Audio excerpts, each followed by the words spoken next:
Seguimos con el estudio de Lucas, un estudio precioso que yo creo que nos está aportando una serie de ideas y de reconocimiento en cuanto que comprobamos lo cerca de nosotros está el Señor Jesús y cómo su vida nos ha influenciado.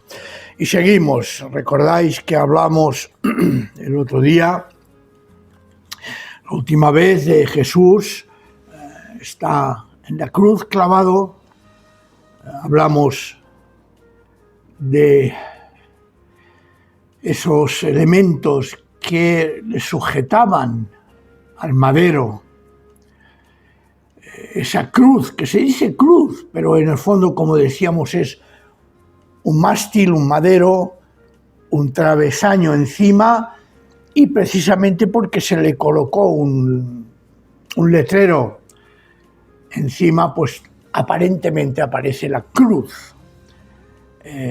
Hay un texto precioso en el Antiguo Testamento que nos habla que precisamente la tau, en la última letra del alfabeto hebreo, será la marca de todos aquellos que creemos en el Señor Jesús y que hemos sido sellados para vida eterna. Pero bueno, eso es un tema que en otra ocasión podremos tratar.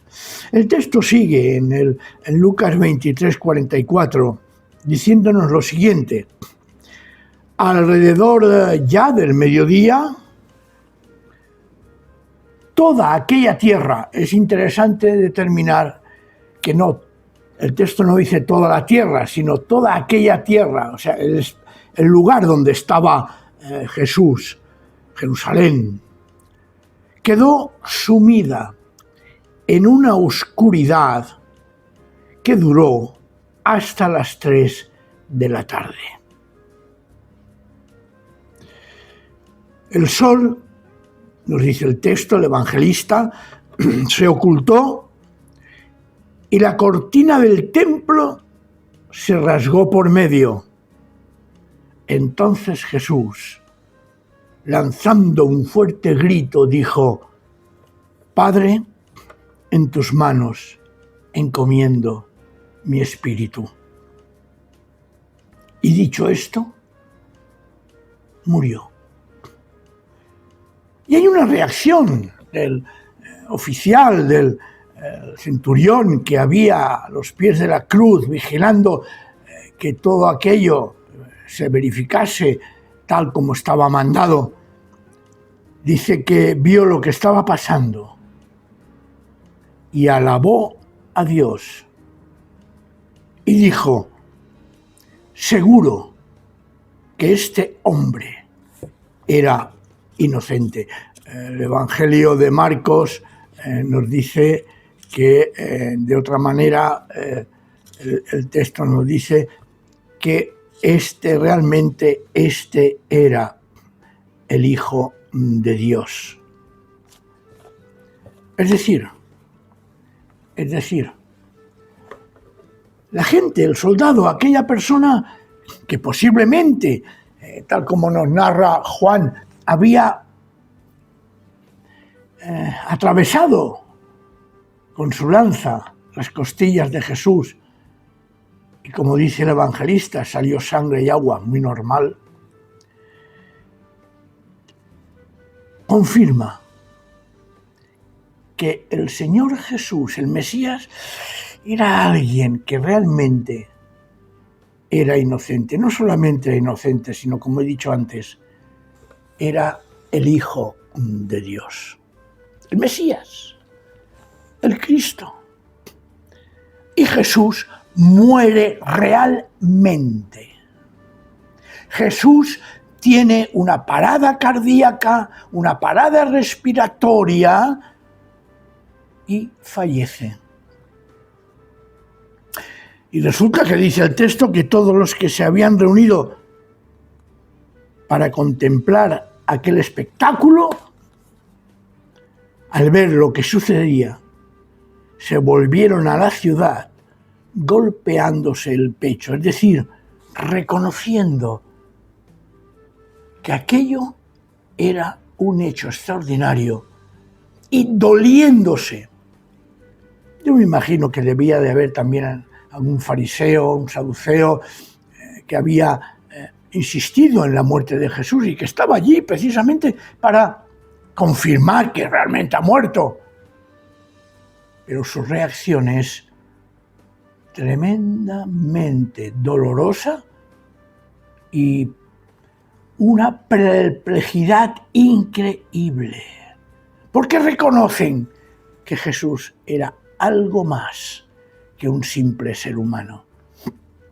Dice, pero los que conocían a Jesús y las mujeres que le habían acompañado desde Galilea se quedaron allí, mirándolo todo de lejos. Aquí, en el fondo, nos está diciendo que los que conocían a Jesús y las mujeres, se supone que debía de haber algún hombre, algún ser, como por ejemplo José de Arimatea, seguramente, y algún que otro personaje que era discípulo de Jesús. Aquí me impresiona mucho el detalle, y es simplemente para nuestra formación y conocer un poco lo que sucede. Dice que la cortina del templo se rasgó por medio. Todos más o menos podemos tener una idea de lo que era el tabernáculo en el desierto y que después Salomón construyó el primer templo en Jerusalén. Y al construir el primer templo, pues lo divide en distintas estancias. En el templo habían 2 cortinas, en el segundo, que es la construcción de Herodes, que yo no sé si sería quizás el tercero, pero bueno, eso es otro tema de aquellas cosas que ya se pueden tratar en otro lugar. Habían 2 cortinas, una a la entrada, que era grande y muy vistosa, era enorme, muy adornada, en la entrada al templo, es decir, a esa sala grande, enorme, que contenía la menorá, la mesa de los planes de la proposición, etc. Había otra cortina que separaba ese espacio anterior y que era precisamente que separaba el lugar santo del lugar santísimo, y se consideraba el lugar santísimo el lugar donde estaba el arca de la alianza, esa arca en que entre los querubines la presencia de Dios se hacía evidente. ¿Qué quiere decir el evangelista con esta expresión?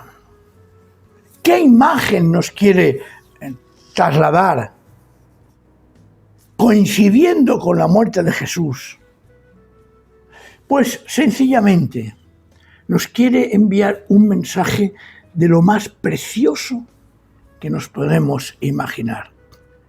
Porque Jesús rompe lo que impedía el acceso directo a Dios.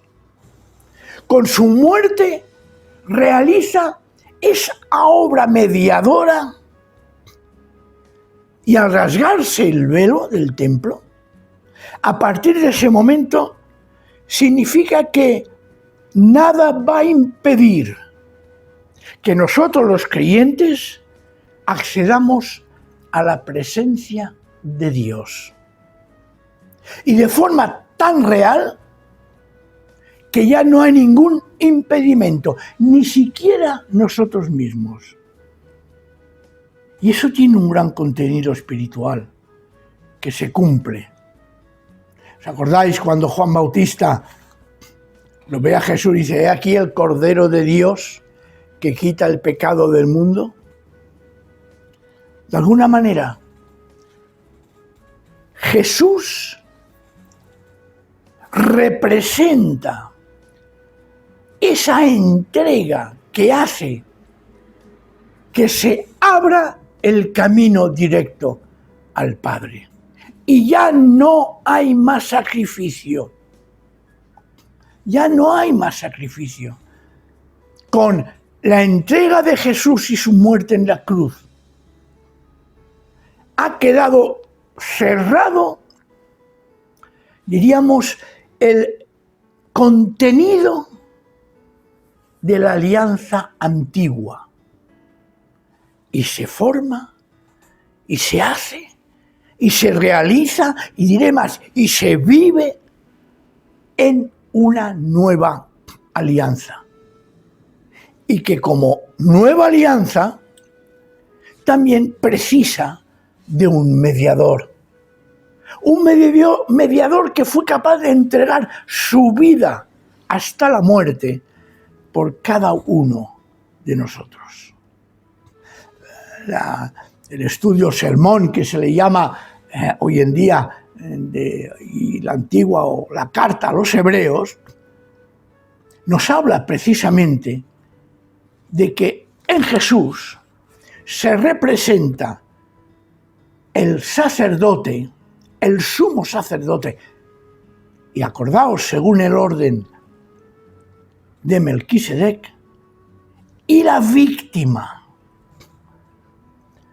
Es el único mediador de Dios y de los seres humanos porque fue capaz él mismo de entregarse por mantener la puerta abierta y el acceso directo a su Padre, nuestro Dios y su Dios.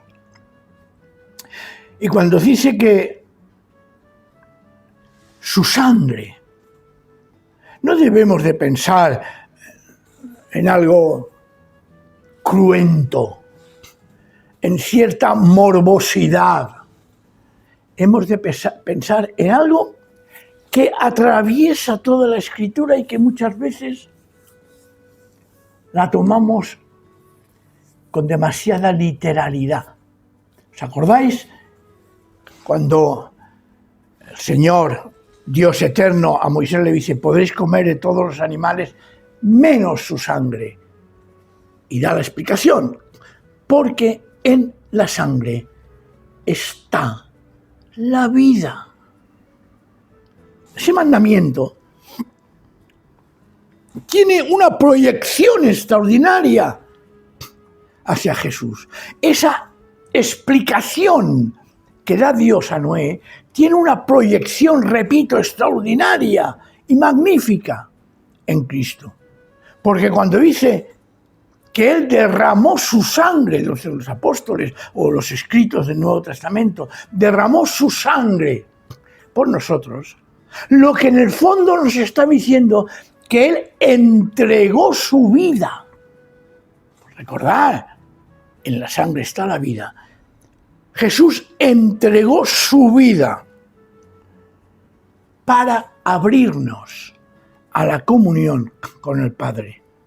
Es decir, para permitirnos, para conseguir, para alcanzar lo que ya más de una ocasión hemos hablado, que su vida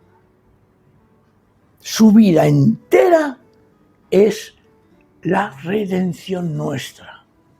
Su vida entera es una entrega total a la misión del Padre que le da para que anuncie la entrada, está abierta al reino de los cielos. Y como ya hemos dicho más de una vez, el hecho de que muriera en la cruz por nosotros, que su vida fuera derramada, entregada, ofrecida por nosotros, y claro, evidentemente, al Padre, fue para mantener abierta esa puerta de acceso a la vida eterna. Por eso Jesús entregó su vida, en la Escritura, su sangre, para que tengamos acceso a la vida eterna, para que ese velo del templo se rasgara y pudiéramos tener acceso directo al Padre. Por eso voy a dejarlo aquí, para que cada uno de nosotros meditemos en esta extraordinaria verdad, en esta extraordinaria enseñanza, para que seamos conscientes de la obra de Cristo, entregando su vida por cada uno de nosotros, para que tengamos acceso directo al Padre. Si esto lo tenemos presente, espero que hoy esta realidad espiritual y esta realidad que se produjo hace unos 2000 años nos sirva para seguir adelante en este camino, sabiendo que ya tenemos la respuesta al perdón de nuestros pecados. Todos nuestros pecados han sido perdonados. Y para ello es creer en la obra, en la persona del Señor Jesús. Que Él nos bendiga esta tarde, hermanos y hermanas. Amén.